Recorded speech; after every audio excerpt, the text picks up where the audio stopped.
What's up mga ka-Angler X Hunter? So ito yung pinaka first episode ng ating vlog. So Angler X Hunter ang napili nating pangalan ng vlog kasi nga mahilig tayo sa angling or fishing at the same time sa hunting. Okay, so ang first episode ng ating vlog is ikukwento ko lang kung ano yung aking rig o binoong rig. So ang rig natin is isang old school na Armscore CO2 na kinonvert ko into PCP. So, ikikwento ko lang kung ano yung mga pinaglalagay ko dito para mabuo yung ating regulated PCP.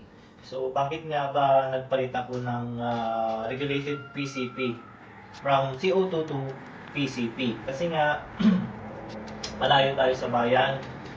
So, para sa akin, hassle yung pagpapakarga pa ng CO2. Kaya naisipan kong convert ito sa regulated PCP. Kagandahan ng regulated PCP, isa lang yung output ng ating air gun.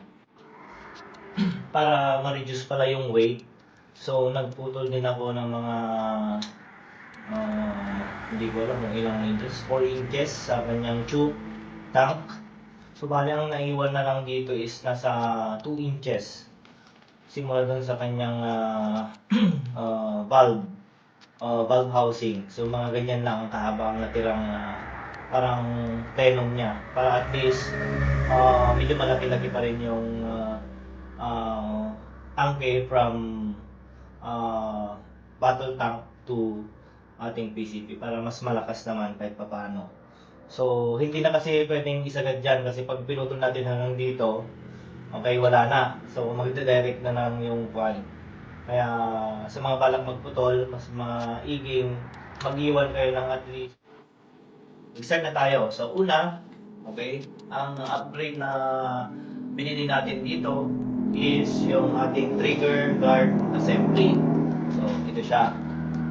Sa trigger guard assembly. That is around 580 pesos. And then, yung ating rubber butt plate.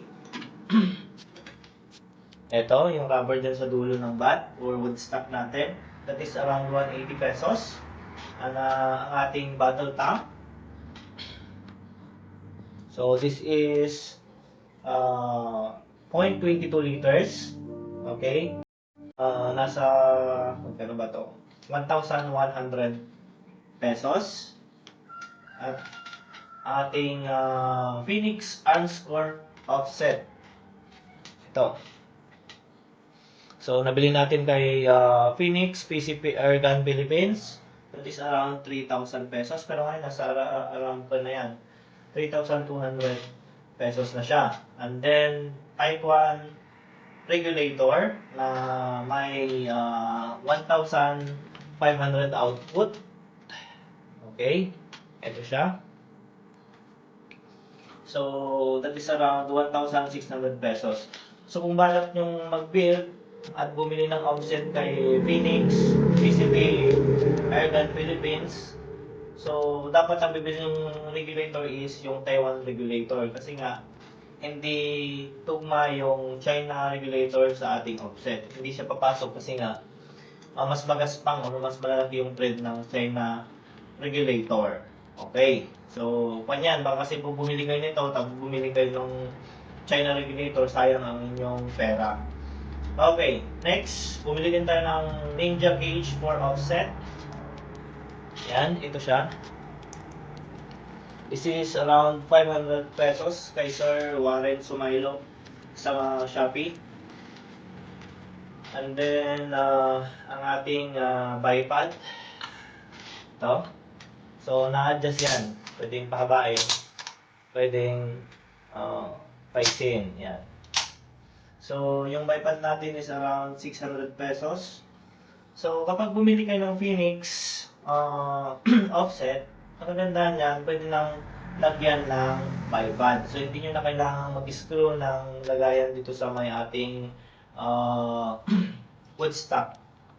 Tapos, meron din tayong 3D print barrel cap, around 200 pesos. Ito siya. So, ito is design lang siya.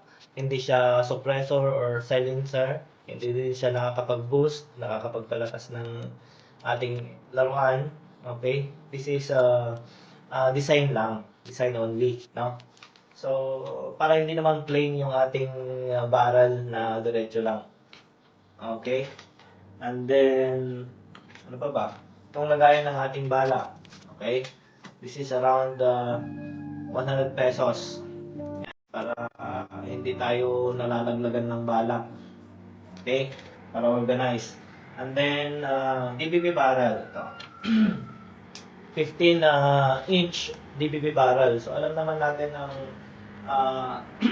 DBB barrel, hindi siya budget mill barrel. So, nabili ko siya. Phoenix lang din. Sa around 6,000 pesos. And then, yung scope natin, this is around 600 pesos. So, ang total ng nagasto natin dito is around 14,460. So, yun yung pwede nating magasto kapag gagayahin natin yung rig na binoto. So, may mga mas mura namang barrel kung gusto nyo mas mura. Para at least makatipid kung hindi kaya yung budget. Yung offset, may mga mas mura din naman. Pero ito kasi yung nagagandaan din ako nung nagtingin ako sa review sa Shopee at saka sa Lazada. Yung ating wood bat, okay, ito is DIY na lang to kasi nga mas prefer ko ito na wood stock kaysa yung retractable kasi dating retractable itong arm screw natin. Yun nga lang, kapag long distance ang target natin, medyo gumagalaw itong ito, nandito pala yung retractable natin. Yan. Nagalaw itong ating retractable. So, kapag nagalaw yan, syempre magagalaw din yung aim natin. So, kunting galaw, hindi na tayo tatama sa ating target. Kaya nagsawa ko dito. Pero kung papatrol-patrol ka lang, so pwede mo siyang gamitin. No? Ayan, ganyan lang siya kaiksi. Di ba? Napaka-cute.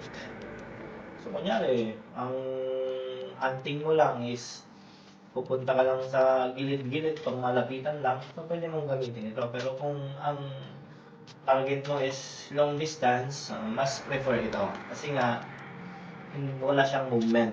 Kumbaga, mas fixed. Okay?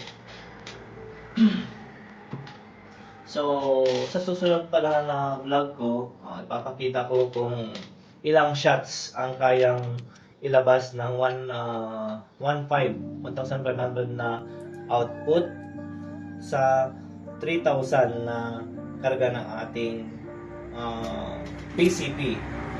At the same time, ipapakita ko na din yung groupings na kayang gawin ng ating DBB barrel. Okay? Sa mga gustong makapanood ng next episode, just like and subscribe to my channel. Maraming salamat. Bye-bye!